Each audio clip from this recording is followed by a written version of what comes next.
દિલ્હીમાં આ વખતે ચૂંટણી થાય તો કોંગ્રેસ માટે ખાસ પડકાર ઊભો થવાનો છે। પડકાર પ્રતિષ્ઠાનો જ નહીં, પડકાર અસ્તિત્વનો પણ છે।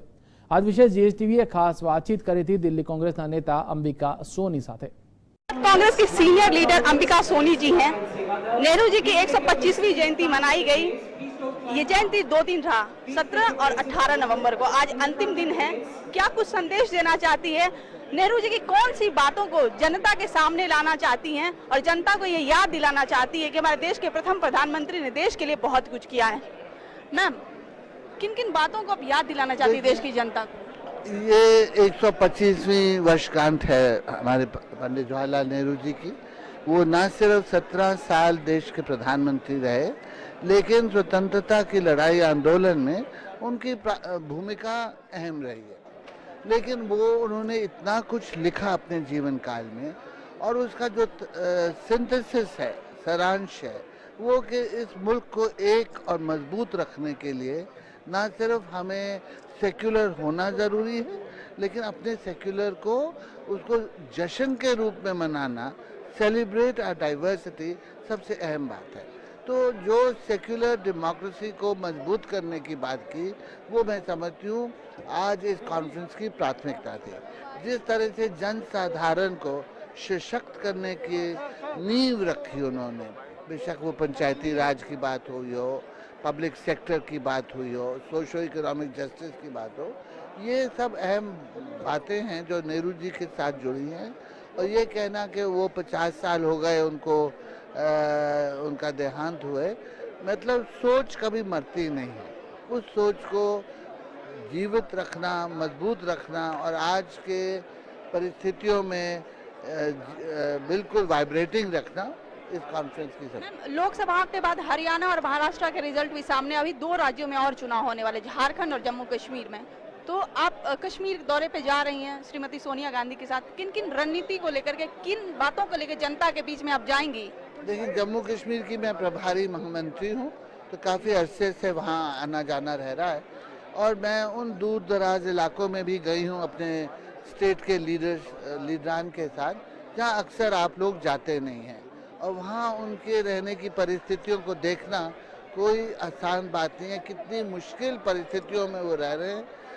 हमारे सरहदों पर वो किस तरह से ज़िंदगी बसर कर रहे हैं और कितनी मुश्किलात में, कि उनको ये आश्वासन देना कि अगर हमें बहुमत मिलती है और सरकार फिर से हमारे नेतृत्व में बनती है, जैसे गुलाम नबी आज़ाद 2.5 साल रहे थे, तो हम दोबारा विकास को तरजीह देते हुए, विकास को महत्व देते हुए तमाम बॉर्डर के इलाके और दूर दराज इलाकों की विकास करने की बात। आज की एक बहुत बड़ी खबर है बाबा रामपाल की, जो अब हाई कोर्ट ने ये भी बोल दिया, हरियाणा हाई कोर्ट ने, कि अगर वो पेश नहीं होते हैं तो सरकार को सामने आना होगा। कहीं ना कहीं यही नहीं लग रहा है कि नई सरकार के सामने बहुत सारी चुनौतियां, और वो उन चुनौतियों का सामना ठीक से नहीं कर पा रहे हैं? क्या कहेंगे? उन्होंने वायदे इतने ज्यादा किए कि अब लोगों की आशाओं पर खरा उतरना पड़ेगा।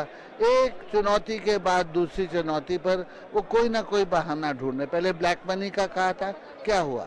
अब ये अदालत का फरमान है, डायरेक्टिव है, इसको तो पूरा करना पड़ेगा। पर कहीं ना कहीं मुझे लगता है कि वो दोनों तरफ अपना झुकाव रखना चाहते हैं। ये संभव नहीं है। अमिका मैम, एक अंतिम सवाल मेरा आपसे यही है, जब मोदी सरकार बनाने की पहल कर रहे थे, चुनावी रैली में लगातार काले धन की बात कर रहे थे, 100 दिन से ज्यादा हो गए, बाबा रामदेव उनकी सपोर्ट में बोल रहे थे।